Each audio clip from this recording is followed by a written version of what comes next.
Hello everyone, welcome to HN अध्ययन।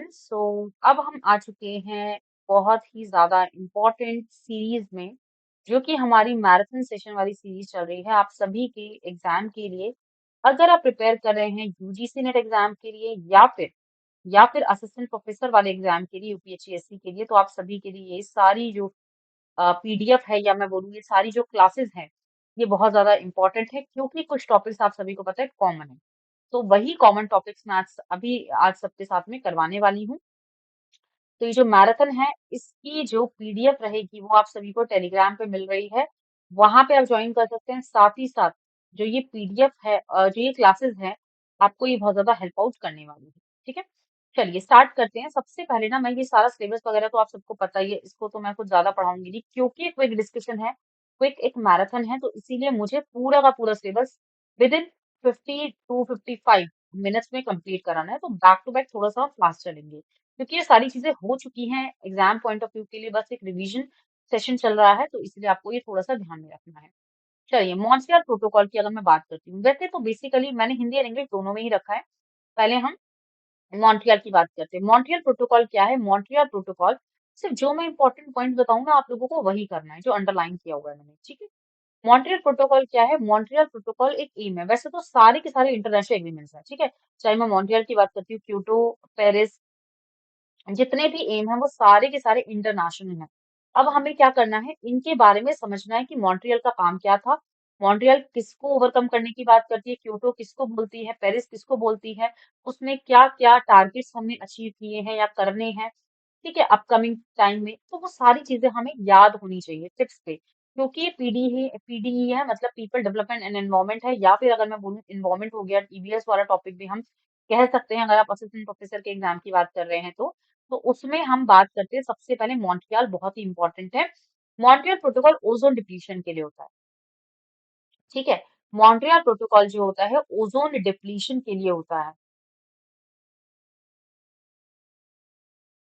अभी देखिए कैसे, ओजोन डिप्लीटिंग सब्सटेंसेस बहुत सारी होती है, जैसे कि अगर मैं बोलूँ, हम एसीज को यूज कर रहे हैं, हम रेफ्रिजरेटर को यूज कर रहे हैं, हम होम इंडस्ट्रीज को यूज कर रहे हैं, जितनी भी चीजें हम यूज कर रहे हैं ना, उन सब में ओजोन है कहीं ना कहीं। हमें उसे खत्म करना है, हमें उसे कम करना है, उसके कंजम्पशन को, उसके प्रोडक्शन को कम करना है।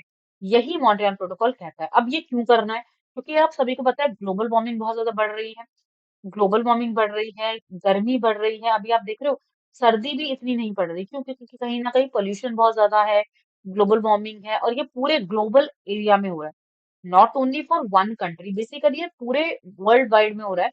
इसीलिए हमें इस एम को क्या करना है, ओवरकम करना है, मतलब इसको ओजोन डिप्लीटिंग सब्सटेंसेस उसके इमिशन को कम करना है। ठीक है, तो ये कहते हैं। अब ये मॉन्ट्रियल प्रोटोकॉल कब आया? मॉन्ट्रियल प्रोटोकॉल ना 1987 में आया। कब आया? 1987 में आया। इसको फोर्स में कब लाया गया, मतलब इसका जो कार्यकाल है, बेसिकली इसका जो कार्यकाल है वो 1988 में शुरू हो गया। ठीक है, 87 में आया, 89 में स्टार्ट हुआ, ठीक है, 89 में हुआ। अब ओडीएस टेक्नोलॉजीज में क्या क्या आता है, जैसे क्लोरोफ्लोरोकार्बन, ठीक है, hydrofluorocarbon, carbon tetrachloride, methyl chloroform, hydrobromofluorocarbon, halons, ये सब क्या है? ये सब एग्जाम्पल्स है ओडीएस। क्या है? सब एग्जाम्पल्स है ओडीएस के, ओजोन डिप्लीटिंग सब्सटेंसेस के। तो इनको हमें क्या करना है, इनको हमें कम करना है, यही हमारा मॉन्ट्रियल प्रोटोकॉल का टारगेट है। ठीक है, मतलब क्लोरोफ्लोरोकार्बन हो गया, हाइड्रो हो गया, कार्बन टेट्रा हो गया, मिथाइल हो गया, ब्रोमो फ्लोरोकार्बन हो गया, हेलोन्स हो गया। तो इस जितने एग्जाम्पल्स दिए हैं इसीलिए दिए हैं ताकि आपको टिप्स पे याद रहे। समझ में आ गया? तो आप सभी को ये चीज बहुत अच्छे से समझ में आ गई होगी। और हम आगे बढ़ते हैं, कुछ इंपॉर्टेंट पार्ट्स के बारे में बात करते हैं, पॉइंट्स के बारे में बात करते हैं। अगर मैं ओजोन डिप्लीटिंग सब्सटेंसेस की बात करती हूँ, तो ये कहता है कि हमें हमें एचएफसी को, हाइड्रोफ्लोरोकार्बन को ना 2030 तक फेज आउट करना है। कब तक करना है? 2030 तक फेज आउट करना है। हाइड्रोफ्लोरोकार्बन को फेज आउट करने की बात की है 2030 तक। ठीक है, जैसे कि आप सभी को मैंने बोला कि एम कब, इसका फोर्स कब हुआ था, 89 में हुआ। कितनी पार्टीज ने इसको रेक्टिफाई किया? कितनी पार्टीज ने इसको रेक्टिफाई किया? तो 197 पार्टीज ने इसको रेक्टिफाई किया। रेक्टिफाई मतलब अगर जैसे कुछ भी गलतियां हो जाती है ना, तो उसको सही करना। ठीक है। अब जो मॉन्ट्रियल प्रोटोकॉल था ना, मॉन्ट्रियल प्रोटोकॉल एक ऐसा प्रोटोकॉल है जो सभी ने रेक्टिफाई किया है। ये टिप्स को याद रखना, सारी कंट्रीज इसके पार्ट बनी थी मैक्सिमम। जो बड़ी बड़ी कंट्री है, चाहे मैं इंडिया की बात करती हूँ, चाहे मैं यूएस की बात करती हूँ, चाइना की बात करती हूँ, जापान की बात करती हूँ, मोस्टली सबने इसको रेक्टिफाई कर किया है और इसमें ये पार्ट बने हैं। ठीक है। वही मैंने बोला, मॉन्ट्रियल प्रोटोकॉल क्या करता है, फेज आउट करता है ओजोन डिप्लीटिंग सब्सटेंसेस को। ठीक है।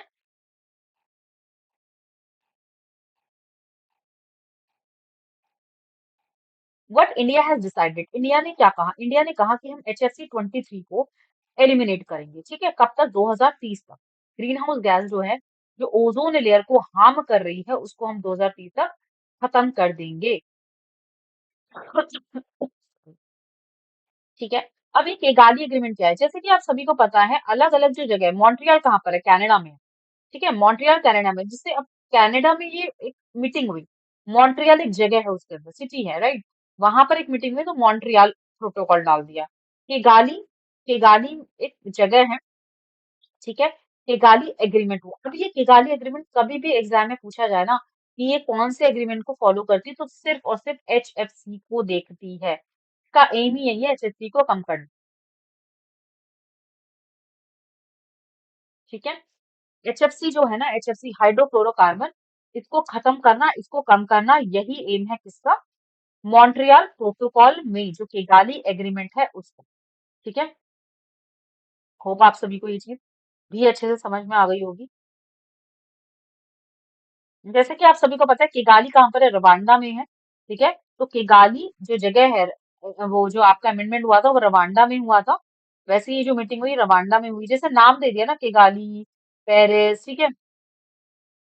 तो ये चीज है, रवांडा में ही ये जगह। ठीक है। तो किगाली एग्रीमेंट बन गया वो, right? Under Kigali agreement 197 parties ने इसमें पार्टिसिपेट किया।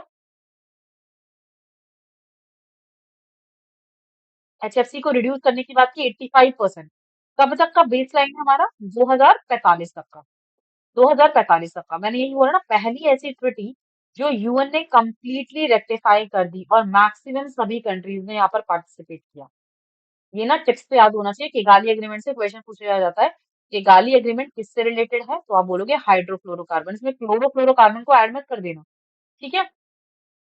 India with the Montreal protocol, India के साथ में लिंक मॉन्ट्रियल प्रोटोकॉल का कब क्या है? तो अगर मैं इस सिग्नेटरी की बात करती हूँ, तो 1992 में इंडिया भी 1992 में पार्ट बन गई थी मॉन्ट्रियल प्रोटोकॉल का। इंडिया ने एक आर्टिकल 5 को डेवलप किया है। अगर हम इसमें देखें, तो ये आर्टिकल 5 जो है, वो ओडीएस टेक्नोलॉजीज की बात करता है। ठीक है। मतलब कि आर्टिकल जो 5 है ना, वो ये कहता है कि भैया ओडीएस टेक्नोलॉजीज को फेज आउट करके नॉन ओडीएस टेक्नोलॉजीज पे चले जाओ। मतलब एसी को मत छेड़ो, या मत यूज करो, रेफ्रिजरेटर को मत यूज करो। मतलब समझ लो, नेचुरल चीजों पे चले जाओ, सीधा सीधी सी बात है। क्योंकि कहीं ना कहीं इन सब की वजह से ग्लोबल वार्मिंग हो रही है और हमारा एनवायरमेंट खराब हो रहा है। तो ये इंडिया ने आर्टिकल 5 में कहा है, ये चीज ध्यान रखना। इंडिया मैन्युफैक्चर करता है, यूटिलाइज करता है 7, 20 सब्सटेंसेस में से ना सिर्फ 7 को ये डेवलप करता है, अभी भी मैन्युफैक्चर करता है। उसको भी कंट्रोल कर रहा है कहीं ना कहीं इस प्रोटोकॉल में। ठीक है। वो कौन कौन से हैं? CFC-11, CFC-113, CFC-12, हेलॉन्स 1301, हेलॉन्स 1211, carbon tetrachloride, methyl bromide, methyl chloroform. समझ में आ गया? In India implementation of the Montreal protocol came with in the ambit of the ministry of the environment, forest and the climate change. MOEFCC ने इसको develop किया, इसको implement किया। ठीक है। मिनिस्ट्री ने जो स्टेब्लिश किया है, वो ओजोन सेल भी किया है। ओजोन सेल इसलिए किया है क्योंकि अगर ओजोन है ना, तो वो ज्यादा बता देगा। फॉर एग्जाम्पल, ओजोन सेल क्या है? ओजोन सेल इसलिए बनाया गया है कि सपोज करो हम ज्यादा यूज कर रहे हैं ओजोन, ठीक है, या ज्यादा हम चीजों को यूज कर रहे हैं जिसमें ओजोन कहीं ना कहीं बढ़ रहा है, तो वो जो सेल है ना, वो बता देगा।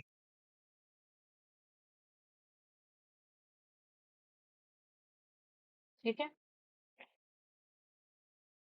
जी हाँ, तो हमने ये तो मॉन्ट्रियल प्रोटोकॉल के बारे में तो पढ़ लिया। अब क्योटो में चलते हैं। क्योटो को कब अडॉप्ट किया गया? 1997 में अडॉप्ट किया गया, 11 दिसंबर 1997 में इसको अडॉप्ट किया गया। इसको फोर्स में कब लाया गया? 16 फरवरी फरवरी 2005 में। करंटली 19 192 192 पार्टीज इसमें क्योटो प्रोटोकॉल का पार्ट है। क्योटो प्रोटोकॉल एक इंटरनेशनल एग्रीमेंट है। ये क्या कहता है? ये कहता है CO2 के एमिशन को रिड्यूस करे और जितने भी ग्रीन हाउस गैसेज है जो हमारे एनवायरमेंट को हार्म कर रही है उसको खत्म करें, उसकी प्रेजेंस को कम करें।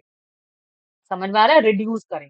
CO2 और जो ग्रीन हाउस है जो हमारे एनवायरमेंट को हार्म कर रही है उनको हमें एलिमिनेट करना है, खत्म करना है। ये किसका एम है?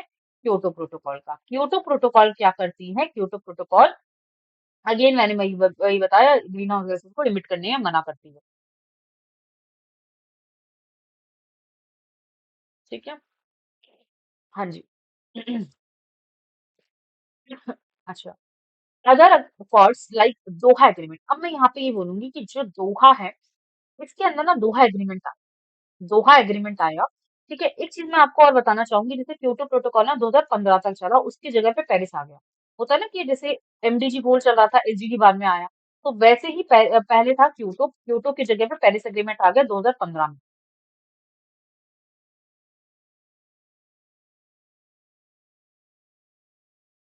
अब ये जो दोहा एग्रीमेंट है ना, दोहा एग्रीमेंट भी आया। अब ये जो दोहा है बेसिकली, हाँ, तो दोहा आप सभी को पता है कतार में है। ठीक है। कतार में एक जगह है दोहा एग्रीमेंट, तो उसका बना दिया। एंड ये कहता है भाई, क्योटो प्रोटोकॉल में अलग अलग इन्होंने ना एक अलग अलग फेज आउट बना दिया। जैसे फर्स्ट पीरियड सेकंड पीरियड होता है ना, पहले पीरियड और सेकंड पीरियड में दो अलग अलग पीरियड बना दिए कि हम इतना अचीव फर्स्ट में करेंगे और इतना अचीव फर्स्ट सेकंड में करेंगे। सबको एक साथ नहीं जोड़ा। ठीक है। तो उन्होंने टारगेट बना दिए ईयर वाइज। अब वो ईयर वाइज टारगेट क्या है उनको मैं समझा देती हूँ आपको फटाफट। सबसे पहले तो ग्रीन हाउस गैसेस को जान लीजिए कौन कौन सी हैं। 6 ग्रीन हाउस गैसेस है। CO2 हो गया, मीथेन हो गया, नाइट्रस हो गया, हाइड्रोफ्लोरोकार्बन हो गया, परफ्लोरोकार्बन हो गया, परफ्लोरोकार्बन एंड सल्फर हेक्साफ्लोराइड हो गया। ये याद रख लेना, 6 की 6 ग्रीन हाउस गैसेस। ठीक है। 6 की 6 ग्रीन हाउस गैसेस। अब यहाँ पर मैं क्या कह रही थी आपको, 2012 में जैसे कि मैंने आपको बोला कि 2012 में फर्स्ट कमिटमेंट पीरियड को एंड कर दिया गया, तो 2008 से ना 2012 तक फर्स्ट कमिटमेंट पीरियड चल। 2008 से 2012 में फर्स्ट कमिटमेंट पीरियड चला। और मैं इसकी आप लोगों को ना इसमें नहीं बताया जाएगा, लेकिन मैं आप सभी को बताना चाहूंगी 2008 से 2012 में सभी कंट्री ने यहाँ पे पार्टिसिपेट किया। सबने बोला, सब जोश में थी, सबने बोला नहीं नहीं हम तो इसका पार्ट बनेंगे, हम कार्बन CO2 के इमिशंस को मतलब CO2 को ना रिड्यूस कर देंगे और ग्रीन हाउस गैसेस को रिड्यूस कर देंगे जो हमारे एनवायरमेंट को हार्म कर रही है। ठीक है। सब, US, जापान, इंडिया, सब ने बोला कि हम सब करेंगे। ठीक है। लेकिन अब जैसे ही सेकंड कमिटमेंट पीरियड स्टार्ट हुआ, जिसमें दोहा एग्रीमेंट हुआ, दोहा एग्रीमेंट मतलब जो कतार में ना जगह है कतार, वहां पर एक मीटिंग हुई, उसका नाम दे दिया दोहा एग्रीमेंट। समझ में आ रहा है ना, जो जगह है उसका मैं नाम बोल रही हूँ। राइट। क्लियर। जैसे कि क्योटो आपको पता है जापान में है, राइट, तो वहां पे एक मीटिंग हुई तो क्योटो प्रोटोकॉल बन गया नाम। वैसे ही यहाँ पे नेम्स ना अलग अलग बना रखे ईयर जगह वाइज। ठीक है।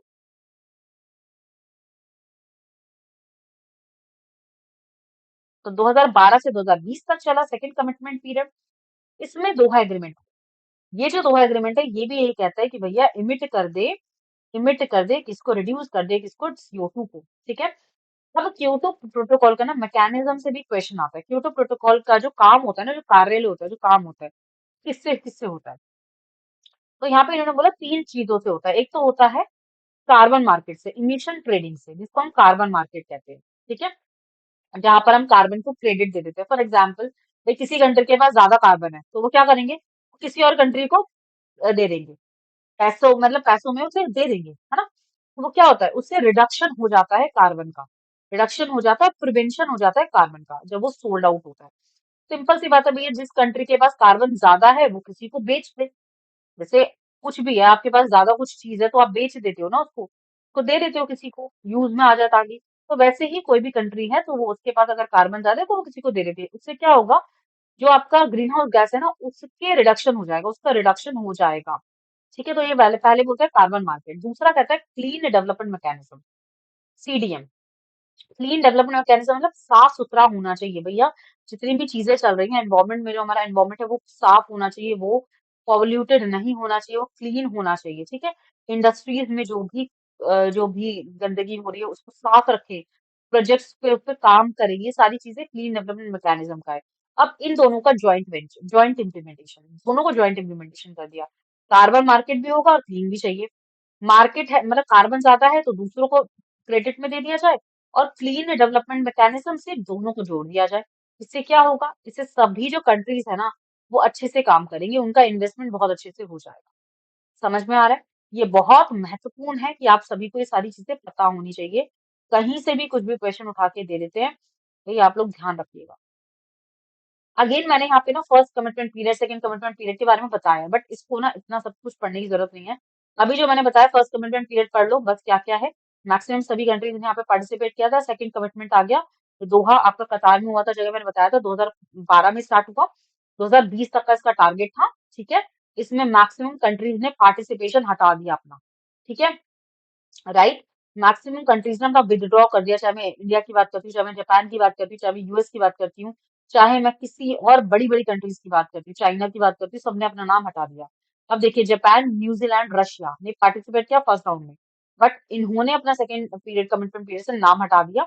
साथ ही साथ यूएस यूएस हो गया, कनाडा हो गया, सब ने क्योटो प्रोटोकॉल में ना अपना नाम लिया ही नहीं, रेक्टिफाई किया ही नहीं, उसको सही किया ही नहीं, या उस पर काम किया ही नहीं, ये कह सकते हैं, पुष्टि पुष्टि ही नहीं की उसकी। समझ में आया? तो इसीलिए थोड़ा सा ना इसको पढ़ना बहुत ज्यादा जरूरी है। चलिए कुछ क्वेश्चंस को भी देख लेते हैं। Which of the following can be listed as a co-benefit of the Montreal Protocol. अगर मैं को बेनिफिट की बात करती हूँ, तो जैसे कि आपको पता है Montreal protocol ozone depleting substances का काम करती है। ठीक है, इसको रिड्यूस करने की बात करती है, तो हम यहाँ पे इसको बेनिफिट किसको मिलेगा, अपने आप सीओ2 इमिशन रिड्यूस हो जाएंगे ना, मतलब कहीं ना कहीं मॉन्ट्रियल क्योटो से रिलेटेड है। दोनों ही बोल रहे हैं पोल्यूशन को हमें ओवरकम करना है। ठीक, which of the following statement is related to the Montreal protocol. भैया जो आपका इंटरनेशनल एग्रीमेंट मॉन्ट्रियल प्रोटोकॉल 87 में आया, और ये वेना कन्वेंशन के रिलेटेड है? नहीं जी, तो ओनली वन आ जाएगा, ओनली वन। वेना कन्वेंशन भी वैसे अगर मैं बोलूं तो वेना कन्वेंशन भी आपका ओजोन डिप्लीटिंग को ही रिलेट करता है, बट ये आपका कोर्स का पार्ट नहीं है, इसलिए पढ़ने की जरूरत नहीं। Which of the following is the first treaty of the UN to receive the universal rectification. कौन सा ऐसा है, ऐसा ट्रीटी है जो संयुक्त राष्ट्र की पहली संधि को कौन सा माना गया है? तो मैंने आपको बताया था मॉन्ट्रियल प्रोटोकॉल सबसे पहला यही आया था, और पहला इसी को माना गया था। Montreal protocol was addressing which of the following environmental issues. ठीक है, सिंपल सी बता है, ओजोन ओजोन डिप्लीशन। ठीक है, ओजोन डिप्लीशन। मॉन्ट्रियल प्रोटोकॉल का काम क्या है, पर्पस क्या है? ठीक है, फेज आउट करना डिप्लीटिंग सब्सटेंसेस को, क्या क्लाइमेट चेंज को रिड्यूस करना? नहीं, क्लाइमेट चेंज के लिए तो पेरिस एग्रीमेंट था, तो ओनली टू आ जाएगा। समझ में आ रहा है ना? देखो सबके प्रोटोकॉल्स अलग अलग हैं, तो ध्यान में रखना थोड़ा सा। ठीक है, ओजोन डिप्लीशन को हम कब, ओजोन डिप्लीशन डे कब सेलिब्रेट करते हैं? 16 सितंबर। तो पता ही होगा। मॉन्ट्रियल प्रोटोकॉल, मॉन्ट्रियल प्रोटोकॉल क्या करती है, ओजोन डिप्लीटिंग को कंट्रोल करती है। मॉन्ट्रियल प्रोटोकॉल को कब अडॉप्ट किया गया? 87 में अडॉप्ट किया गया, लेकिन कब किया? 16 सितंबर को। ठीक, कितने मेंबर ऑफ कंट्रीज थे मॉन्ट्रियल में? 197 मेंबर्स कंट्रीज थे। समझ में आ रहा है ना? ये देखो थोड़ा बहुत तो आपको पता होना चाहिए। क्योटो प्रोटोकॉल कब एंटर हुआ, कब फोर्स में आया, मैं क्विक इसलिए करा रही हूँ, सब पढ़ा हुआ है। ठीक है, 1990 सॉरी 2005 में, फोर्स में बोला ना, 2005 में आया। पहला कमिटमेंट पीरियड कब एक्सपायर हुआ क्योटो प्रोटोकॉल का? तो 2008 से 2012 तक हुआ ना। ठीक है, मॉन्ट्रियल प्रोटोकॉल फोर्स में कब आया? 89 में आया। ठीक, देखो ये तो सब आप पढ़ लेना, ये बहुत कुछ ज्यादा है नहीं। ठीक है, हाँ। किसने जो क्योटो प्रोटोकॉल है उसके आइडिया को टॉस से रिजेक्ट कर दिया? तो इंडिया, चाइना एंड यूएस ने किया, इंडिया, चाइना एंड यूएस। ये ध्यान रखना। तो आगे देखो, आप सभी को पता है कि क्या होगा। ठीक है, क्योटो प्रोटोकॉल कब एक्सपायर हुआ है, ये सारी चीजें ना अपने आप पढ़ लेना। इसमें मैंने वैसे भी आप लोगों को एमसीक्यूज वगैरह करवाए हुए हैं, इस पे बहुत अच्छे से मैंने आपको 100+ क्वेश्चन की सीरीज करवाई हुई है, उनको देख लेना, उससे बहुत ज्यादा हेल्प हो जाएगी।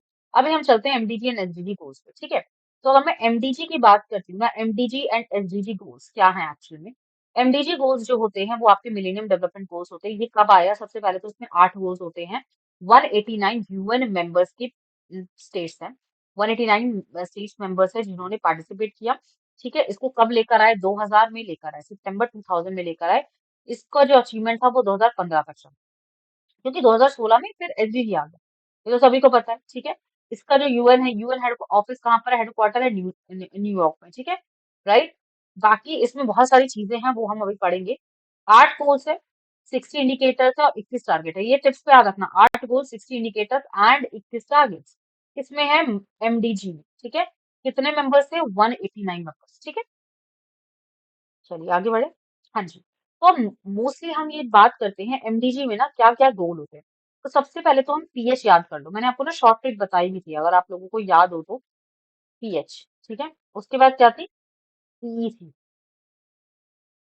पीएच, पीई, फिर क्या थी? जीई, ठीक है। जीई, पीएच, पीई, जीई, फिर आता सीएम। फिर आता सीएम। सीएम कहता है हम ना मैटरनल हेल्थ को ज्यादा मैटर करेंगे, मतलब देखेंगे सबसे पहले। उसके बाद हम डिजीज को देखेंगे, ठीक है। उसके बाद हम डिजीजेस को देखेंगे, ये चीज ध्यान रखना। देखो मैं शॉर्टली ना आपको याद करवा रही हूँ जो मैंने अपने आप से प्रिपेयर किया। डिजीजेस को देखेंगे, फिर हम किसको देखेंगे? एनवायरमेंट, एनवायरमेंट को, ठीक है। और उसके बाद हम पार्टनरशिप कर लेंगे, पार्टनर बन जाएंगे, ठीक है। पार्टनर, तो ये तो आपको याद रखना पड़ेगा। मैंने टिप्स पे आपको पहले भी प्रीवियस क्लासेस जो करवाई है ना उसमें मैंने आपको बताया हुआ है। तो ये जो 8 गोल्स है ना मिलेनियम डेवलपमेंट गोल्स के, सबसे पहले पीएच का मतलब क्या है? पीएच मतलब पोवर्टी एंड हंगर। पीई मतलब, ठीक है, प्राइमरी एजुकेशन। जीई मतलब जेंडर इक्वलिटी। उसके बाद सीएम आता है। सीएम मतलब चीफ मिनिस्टर ना वैसे, लेकिन यहाँ पे चाइल्ड मोर्टालिटी रेट है। चाइल्ड मोर्टालिटी का मतलब क्या होता है? चाइल्ड मोर्टालिटी रेट वो होता है जब बच्चा ना पैदा होता है, 1 साल के अंदर अंदर बच्चा जब पैदा होता है तो उनकी डेथ बहुत ज्यादा होती है, तो उसको हमें रिड्यूस करना है। उसके बाद मेटरनल हेल्थ को देखना है। उस दौरान भी क्या होता है, जो मदर होती हैं उनकी भी डेथ बहुत ज्यादा होती हैं। बेबी को जब बेबी आता है, जब बेबी जन्म लेता है, उस दौरान भी मदर्स की बहुत ज्यादा डेथ्स होती है 1 साल के अंदर अंदर। तो उस दौरान भी मदर की हेल्थ को बहुत ज्यादा प्रमोट करने की बात कर रहे हैं यहाँ पर, ठीक है। उसके बाद डिजीजेस, जैसे कि आप सभी को पता है एचआईवी एड्स हो गया, मलेरिया हो गया, जितने भी जो अपकमिंग डिजीजेस होती है ना, जो मतलब सीजन के हिसाब से चलती है, तो उनको हमें फाइट करना है, उस पर हमें काम करना है। उसके बाद environmental sustainability and universal partner, ठीक है। Universal partner. हम्म,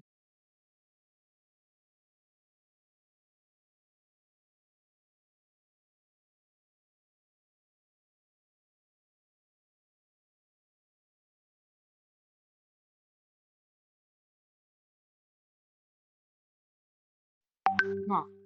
फिर चलिए आगे बढ़ते हैं, आगे नेक्स्ट कर लेते हैं, ठीक है। चलिए ये सब ना इम्पोर्टेंट नहीं है, गोल्स को पढ़ना बिल्कुल भी इम्पोर्टेंट नहीं है। जैसे मैंने आपको बोला जितना इम्पोर्टेंट है उतना पढ़ा रही हूँ मैं, क्योंकि ये मैंने अगेन बताया हम क्या कर रहे हैं, हम कर रहे हैं यहाँ पे मैराथन सेशन। हम यहाँ पे सेशंस नहीं कर रहे हैं, हमें 1 घंटे में पूरा रिवाइज करना है। इसीलिए मैं आप सभी को क्विकली फटाफट फटाफट रिवाइज करवा रही हूँ।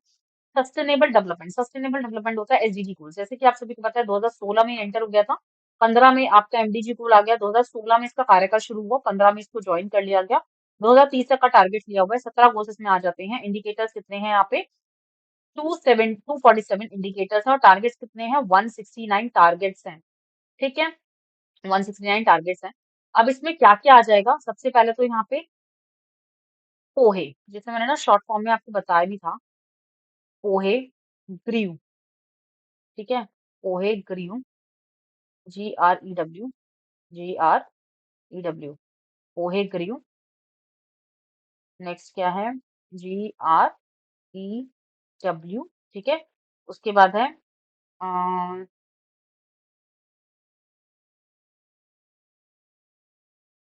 उसके बाद है, एक बार मैं देख लेती हूँ, जो शॉर्ट ट्रिक है ना वो मिस हो जाती है बिल्कुल। पोहे ग्रीव IRS समथिंग ऐसी है ना कुछ।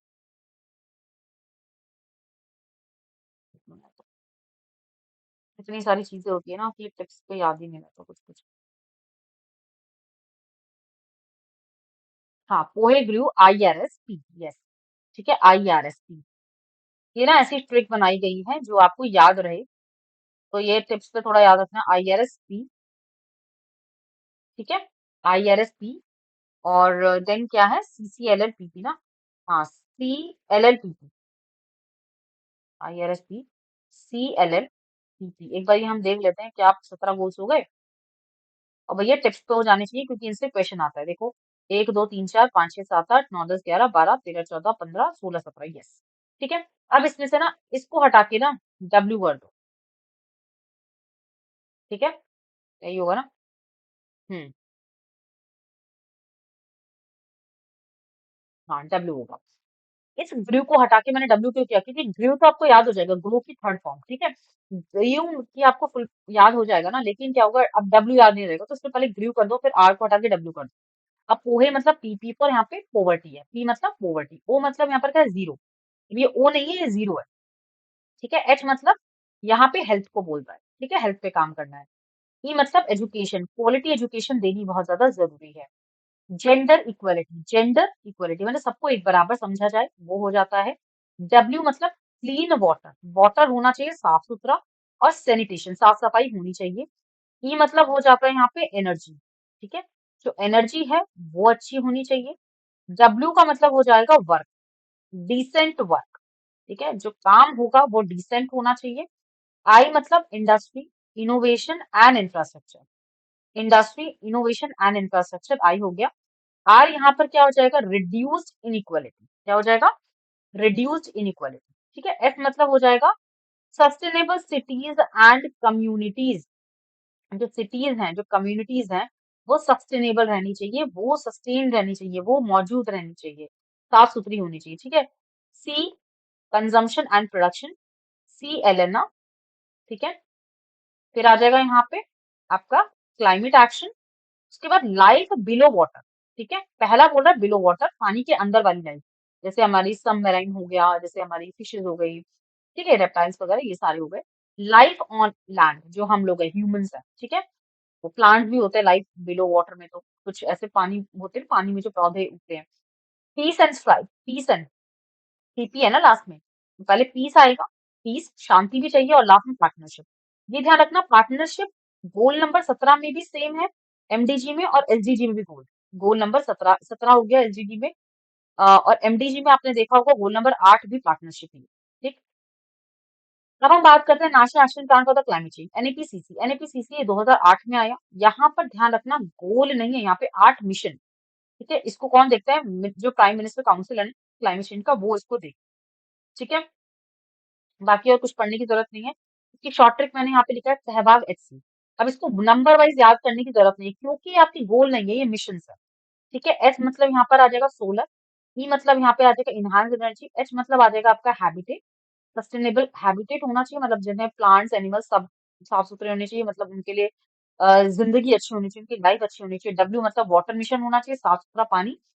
ए मतलब ग्रीन, ग्रीन इंडिया, साफ सुथरा इंडिया होना चाहिए। ई जी मतलब, मिनट, हाँ, ए ए ए सॉरी, यहाँ पर एग्रीकल्चर होना चाहिए, ठीक है। ये जो जी है ना, ये जो ए है ना, एग्रीकल्चर हो गया, ठीक है। और ये जो जी है ना, ये ग्रीन हो गया, ठीक है। एच मतलब हिमालयन, हिमालयन, और लास्ट में आ जाएगा आपका क्लाइमेट चेंज। तो ये जो 8 मिशंस हैं, इनको याद कर लेना, सहवाग एचसी, ठीक है, वीरेंद्र सहवाग है ना, उनका नाम याद रखना, और एचसी लगा, ठीक।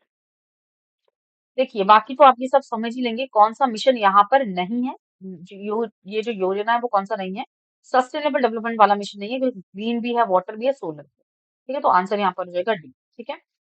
नेशनल मिशन जो है ग्रीन इंडिया का, वो कौन डेवलप करता है, तो ये ध्यान रखना, अर्थ अर्थ अफेयर्स वाले जो मिनिस्ट्री है वो करते हैं।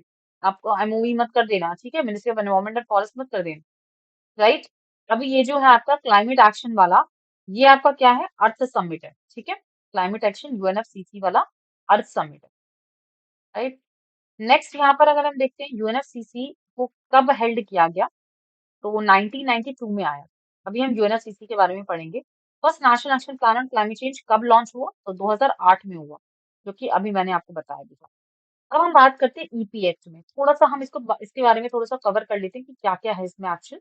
तो ईपीए जो एक्ट है वो 1986 में आया। इसका जो ऑब्जेक्टिव है, इसका गोल यही है कि एनवायरमेंट को इम्प्रूव करना, एनवायरमेंट को प्रोटेक्ट करके रखना। यहाँ पर जो काम कर रहा है वो सेंट्रल गवर्नमेंट कर रही है। सेंट्रल गवर्नमेंट की पूरा का पूरा अथॉरिटी है कि वो किस तरीके से पोल्यूशन को प्रिवेंट करेगी। लेकिन एक चीज ध्यान रखना भैया, यहाँ पर सिटीजन भी उतना काम करेंगे, ठीक है। ऐसा नहीं है, सेंट्रल गवर्नमेंट के पास तो पावर है ना, अथॉरिटीज को चार्ज करेगी, लेकिन सब अगर मिलजुल के काम करेंगे तभी पॉसिबल है कि हमारा एनवायरमेंट साफ रहे, सिंपल सी बात, ठीक है। ये जो एक्ट है ये आपका सबसे कॉम्प्रिहेंसिव एक्ट है, सबसे बड़ा एक्ट है, सबसे बड़ा लेजिस्लेशन है जो इम्प्रूव करता है कहीं ना कहीं एनवायरमेंट, ठीक। बाकी और कुछ पढ़ने की जरूरत नहीं है। ईपीए जो है आपका United nation conference on the human environment पे बिलीव करता है। स्टॉकहोम जो कन्वेंशन है वो भी यही है, 1972 में आया था स्टॉकहोम कन्वेंशन, स्टॉकहोम कॉन्फ्रेंस, जो जिसमें कि इंडिया ने भी पार्टिसिपेट किया था और ह्यूमन एनवायरनमेंट को इम्प्रूव करने के लिए स्टेप्स लिए थे। ठीक है। अगर मैं आर्टिकल नंबर 253 की बात करती हूँ इंडियन कॉन्स्टिट्यूशन की, तो ये कहता है ईपीए में कि जो लेजिस्लेशन है वो इफेक्ट करेगा सारे के सारे इंटरनेशनल एग्रीमेंट्स को। मतलब ये जो लेजिस्लेशन है, जितने भी इंटरनेशनल एग्रीमेंट्स है ना, चाहे मैं क्योटो की बात करती हूँ, मॉन्ट्रियल की बात करती हूँ, तो ये सबके लिए एप्लीकेबल है ये आर्टिकल 253 इंडिया। 48 ए कहता है कि भैया यहाँ पर जो कॉन्स्टिट्यूशन है ना वो इम्प्रूव करेगा सारे फॉरेस्ट को, वाइल्ड लाइफ। समझ में आया? फॉरेस्ट एंड वाइल्ड लाइफ को भी यहाँ पर देखना पड़ेगा स्टेट को। समझ में आ रहा है? यहाँ पर मैंने बोला ना स्टेट और सेंटर, सेंटर का उसके पास तो पावर है, लेकिन 48 ए में इंक्लूड कर दिया है कि जितना भी इम्प्रूवमेंट होगा ना वो स्टेट गवर्नमेंट भी देखेगी। स्टेट भी यहाँ पर उसी तरीके से इम्पोर्टेंस देगी, उतने स्टेट का देखेगी जितना भी फॉरेस्ट, वाइल्ड लाइफ और इन्वायरमेंट है उन सब।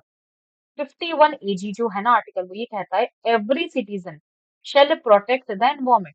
ये तो यहाँ पे याद रखना, आर्टिकल्स जो है ना, ये मैंने जो 3 आर्टिकल्स बताए हैं इसको ध्यान रखना। ठीक है। ये जो है सभी के लिए एप्लीकेबल है, including Jammu and Kashmir, JNK में भी होता है। अब ये आर्टिकल क्यों बना, ये देखो पहले नहीं बना था, लेकिन आप लोगों ने देख सुना होगा भोपाल गैस ट्रेजेडी हुई थी 1984 में। ठीक है, उसी के चलते यहाँ पर इसको ना सबसे पहले तो पास किया गया 1986 में। ठीक है, और 19 नवंबर 1986 में इसको फोर्स में लेकर आ गए। ठीक है। और इसके साथ में ना वाइल्ड लाइफ प्रोटेक्शन एक्ट 1972 आया, उसके बाद वाटर प्रोटेक्शन एक्ट 1974 आया। ठीक है, और आया आपका एयर एक्ट 1981। तो ये तीनों को यहाँ पर पास ऑन किया गया इसी एक्ट के दौरान। ठीक है, ये पार्लियामेंट में एक्ट पास हो चुका है ईपीए। ठीक है। होप आप सभी को ये चीज समझ में आ रही है। थोड़ा सा मैं क्विक चल रही हूँ, रीजन मैंने आप सभी को बता दिया, क्योंकि ये मैराथन है इसलिए हम इसको थोड़ा सा आराम से नहीं कर सकते, जल्दी जल्दी करना पड़ेगा। ये अम्ब्रेला एक्ट है। क्यों अम्ब्रेला? जैसे कि आपको पता है जब बारिश होती है तो हम अम्ब्रेला को खोलते हैं, कहीं ना कहीं वो हमें प्रोटेक्ट कर रहा है अम्ब्रेला। तो वैसे ही ये जो एक्ट है ये हमारे जितने भी स्टेट अथॉरिटीज होती हैं, या मैं बोलूँ जितनी भी गतिविधियां हैं, ठीक है, जितनी भी हमारी केंद्रीय और राज्य की जो गतिविधियां हैं उनकी अथॉरिटीज को ये देखता है। ठीक है। बाकी देखो ये सब डेफिनेशंस वगैरह इतना पढ़ने की जरूरत नहीं है। इको सेंसिटिव जोन क्या होते हैं यहाँ पर? इको सेंसिटिव जोन आप लोगों ने सुने होंगे कि भैया 10 किलोमीटर तक प्रोटेक्टेड एरिया में रखा जाता है।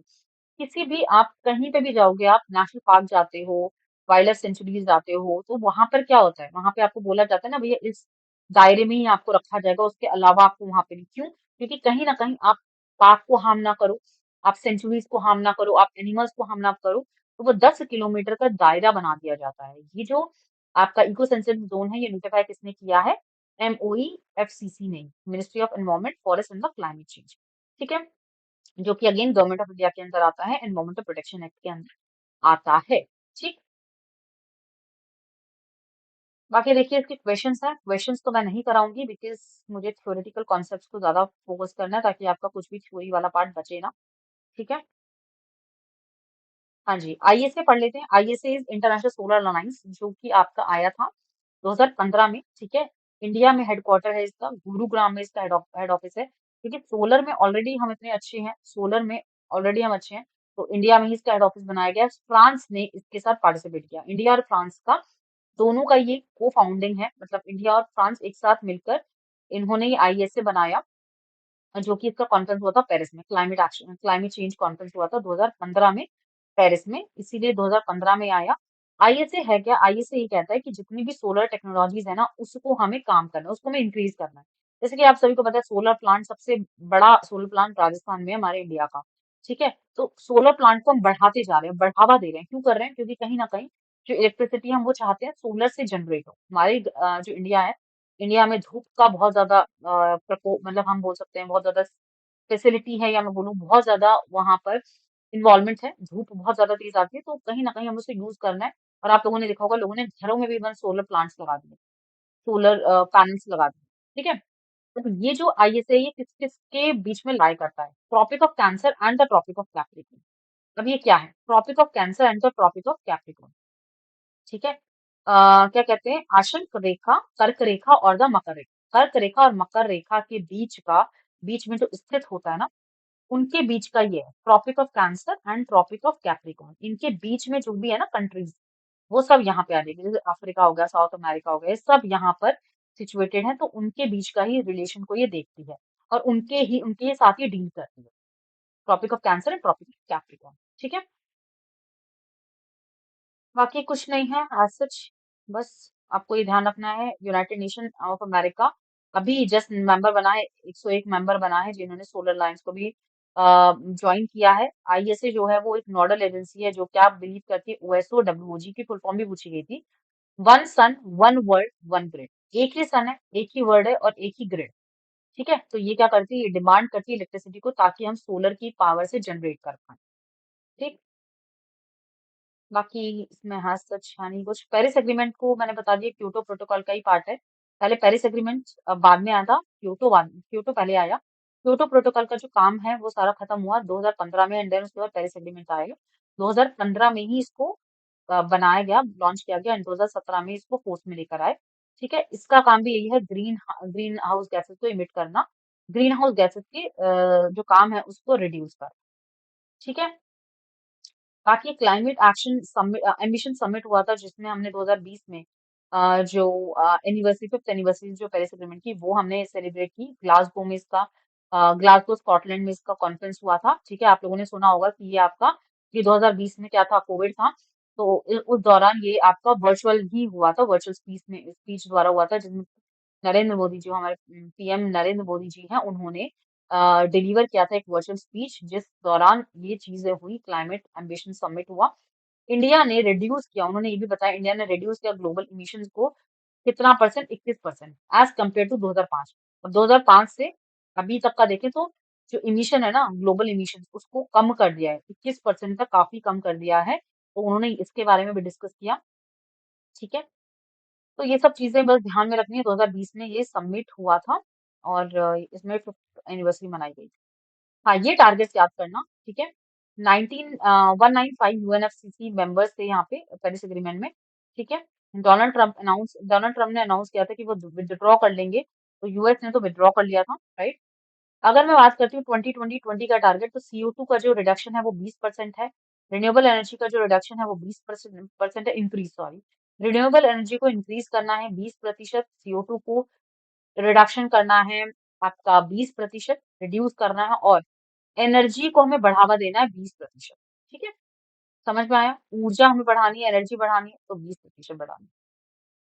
एनडीसीज है, एनडीसीज जो होते हैं नेशनल डिटरमाइंड टारगेट्स और कंट्रीब्यूशन, जो हर एक कंट्री ना अपने बेसिस पे लेती है। जैसे इंडिया का अलग टारगेट होता है, यूएस का अलग होता है, तो हर कोई कंट्री अपने हिसाब से लेती है टारगेट कि हम वो अचीव करेंगे। ये जो टारगेट्स होता है, ये रिपोर्ट की जाती है हर 5 साल में, किसको, यूएनएफसीसी को। ठीक है, United nation framework for the climate change. ठीक, ये सब मैंने आपको बता दिया, पेरिस एग्रीमेंट जो आपका क्लाइमेट एमिशन समिट हुआ था। ठीक है, रियो समिट की बात करते हैं तो देखो, रियो डी जेनेरियो में हुआ था, ब्राजील में, जिसको हम आपका अर्थ समिट भी कहते हैं, आपका रियो समिट भी कहते हैं, रियो कॉन्फ्रेंस, अर्थ समिट। ठीक है, ये सब एक ही है, रियो डी जेनेरियो, अर्थ समिट, ये सब एक ही है। ये यही कहता है कि भैया एनवायरमेंट और डेवलपमेंट होना चाहिए, एनवायरमेंट को इंटीग्रेट करें, डेवलपमेंट करें, सस्टेनेबल डेवलपमेंट होना चाहिए। जो ग्रोथ होनी चाहिए वो इकोलॉजिकली रिस्पॉन्सिबल हो, मतलब सब इसमें इंक्लूडेड हो, चाहे एनिमल्स हो, चाहे प्लांट्स हो, चाहे ह्यूमन बींग्स हो, सबको अच्छी डेवलपमेंट मिलनी चाहिए। ठीक है, क्लाइमेट चेंज के ऊपर बात करती है, फॉरेस्ट्री के ऊपर बात करती है, और यहाँ पर एजेंडा 21 भी है, 21 एजेंडास के बारे में बात किया है। तो अब उनके 21 एजेंडा को पढ़ने की जरूरत नहीं है आप लोगों को, लेकिन हाँ, ये ध्यान रखना कि जो रियो समिट है उसमें 21 एजेंडा की बात की है, जो कि नॉन बाइंडिंग है, सब नॉन बाइंडिंग है। क्यों नहीं है नॉन बाइंडिंग, क्यों है? कि देखो, हर कोई बाइंड नहीं कर रहे ना, हम लीगली बाइंड करेंगे तो क्या, हम सिग्नेचर करेंगे ना हर कंट्री को, और सपोज करो वो सिग्नेचर नहीं करते हैं और बाई चांस वो नहीं अचीव कर पाती कोई भी कंट्री, तो एजेंडाज फिर क्या हो गए, वो तो फेल हो गए। इसीलिए किसी भी तरीके का कोई यहाँ पर बाइंडिंग चीजें नहीं होगी, सब सिग्नेचर नहीं होगी, सिग्नेटरी नहीं होगा। चाहे मैं रियो डिक्लेरेशन की बात करती हूँ डेवलपमेंट की, उसमें भी 27 प्रिंसिपल हैं, जिसमें कंट्रीज फ्यूचर सस्टेनेबल डेवलपमेंट के लिए गाइड, एक तरीके से जो गाइड होती है ना, जैसे हम देखते हैं कुंजी टाइप, कि हम देखते हैं किस तरीके से हम डेवलपमेंट कर सकते हैं या किस तरीके से हम क्वेश्चन को सॉल्व कर सकते हैं। तो हम एक क्या ले लेते हैं, गाइड ले लेते हैं, एक एग्जाम्पल। ठीक है, तो उसी तरीके से यहाँ पे सस्टेनेबल डेवलपमेंट को फ्यूचर में ठीक है, किस तरीके से हम डेवलप करें, तो 27 प्रिंसिपल्स हैं। उस गाइड को हम देख सकते हैं, कोई भी कंट्री देख सकती है, ठीक है। एजेंडा 21 है, एजेंडा 21 भी एक्शन प्लान है जो सस्टेनेबल डेवलपमेंट के लिए होता है। ये भी नॉन बाइंडिंग है। और फॉरेस्ट प्रिंसिपल, जितने भी फॉरेस्ट के प्रिंसिपल्स हैं, ये भी नॉन बाइंडिंग होगा। जितने भी फॉरेस्ट्री है, जितने भी हम एनिमल्स की बात करते हैं, प्लांट्स की बात करते हैं, सबको हमें कंजर्व करना है, सबको हमें देखना है, सबको हमें कंजर्व करना है, सस्टेन रखना है, मैनेज करके चलना है, ठीक है। बस बाकी मैंने यही बता दिया, सिंपल है और कुछ तो है नहीं इसमें, ठीक है। हाँ, एक ये सीबीडी पढ़ लो आप। सीबीडी अगर पढ़ना चाहो तो, CBD is convention of biological diversity, जो कि आपकी 1992 में आई थी, रियो समिट के अंदर ही आई थी, ठीक है। इसके अंदर अगर मैं बोलूँ 196 पार्टीज हैं सीबीडी में। एंड इसके अंदर ही बायोलॉजिकल डाइवर्सिटी एक्ट बना था 2002 में, और इंडिया ने रेक्टिफाई किया था 1994 में, ठीक है।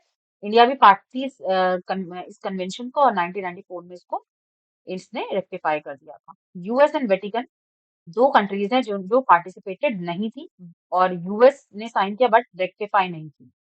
सारी कंट्रीज ने रेक्टिफाई किया, यूएस ने रेक्टिफाई नहीं किया, ठीक है। ये जो बायोलॉजिकल डाइवर्सिटी हो गया, sustainable use of the biodiversity, तो ये बायोडाइवर्सिटी से रिलेटेड है। बायोलॉजिकल डाइवर्सिटी मतलब पूरा जैविक विविधता के ऊपर काम करने की बात की है, सतत उपयोग होना चाहिए।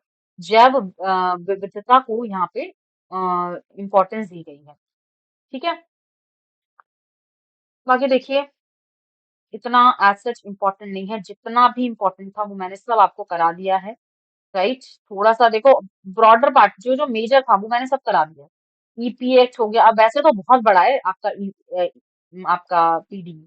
मैं इसके नोट्स आप सभी को ना शेयर कर दूंगी, अगर आप लोग को चाहिए होगा पढ़ लेना। लेकिन मैं आपको सिर्फ और सिर्फ इतना ही पढ़ा रही हूँ। रीजन मैंने आप सभी को बता दिया, क्योंकि टाइम बहुत ही लिमिटेड है, और मुझे इस कोर्स को, इस मैराथन को कम्प्लीटली जल्दी से जल्दी कंप्लीट कराना था। टाइम बहुत लिमिटेड है, ठीक है। चलिए अब एक बात करते हैं। जैसे कि आप सभी को पता है, एचएन अध्ययन पे पेड क्लासेस भी चल रही हैं। पहले तो एचएन अध्ययन आप सभी को पता है कि फ्री प्लेटफॉर्म पे बहुत सारे कंटेंट प्रोवाइड कर रहा है, आप सभी ने देखे होंगे। मैं बहुत सारी क्लासेस ले रही हूँ, साथ ही साथ आप सभी, बहुत सारे स्टूडेंट्स को पता भी नहीं होगा कि हमारे पेड बैचेस भी चल रहे हैं। तो पेड बैचेस के लिए आपको करना क्या है, आपको सबसे पहले तो या तो गूगल से जा सकते हैं, एचएन अध्ययन टाइप करेंगे आपको वेबसाइट मिल जाएगी, या प्ले स्टोर से आपको डाउनलोड कर सकते हैं। एंड जैसे ही आप यहाँ पे डाउनलोड करते हैं ना, तो यूजीसी वाले पॉइंट में जाइए, यूजीसी वाले कंटेंट उसमें चले जाइए, सेक्शन में। यहाँ पे आप देख रहे हैं क्रैश कोर्सेज चल रहे हैं, परिणाम बैच चल रहा है, प्रण बैच चल रहा है। अभी ये जस्ट हमने स्टार्ट किया है प्रण बैच, ठीक है। हिंदी साहित्य का, अगर आप हिंदी साहित्य के स्टूडेंट्स हैं, तो अगेन आपका जो 2015 का, हमारा 2025 का, सॉरी, हमारा टारगेट हम स्टार्ट कर रहे हैं जून के लिए।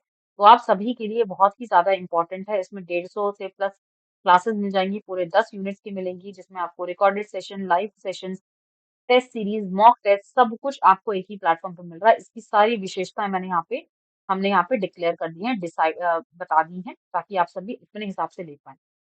वैसे ही अगर आपको पास प्रो वाला लेना है, तो पास प्रो वाला जो है यहाँ पे बैच, ये सभी कोर्सेज के लिए, अगर आप कोई भी बैच, कोई भी किसी भी एग्जाम के प्रिपरेशन करें ना, तो सबके लिए एक बैच लेना, सबकी तैयारी हो जाएगी। तो ये आपका 1799 का है, ठीक है। देखो, ये सारे कोर्सेज आपको लेने ही लेने हैं, अगर आप प्रिपेयर कर रहे हो तो। दूसरी चीज मैं आप सभी को ये भी कहना चाहूंगी कि अगर आप प्रिपेयर कर रहे हैं और आपको डिस्काउंट चाहिए, तो आप यहाँ पर एक रेफरल कोड को यूज कर सकते हैं। वो क्या है?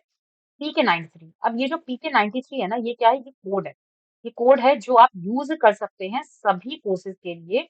जितने भी आपके लाइव और रिकॉर्डेड सेशंस हैं, इसको यूज करके आपको 20% तक ऑफ मिल जाएगा। कितनी प्रतिशत तक ऑफ मिल जाएगा? 20% तक ऑफ मिल जाएगा। बाकी आप सभी को जो नंबर है ना, विजिबल, ठीक है, तो मैं आपको बता भी देती हूँ। ये जो नंबर है ना विजिबल, यहाँ पे आप सभी को ना नंबर विजिबल हो रहा होगा।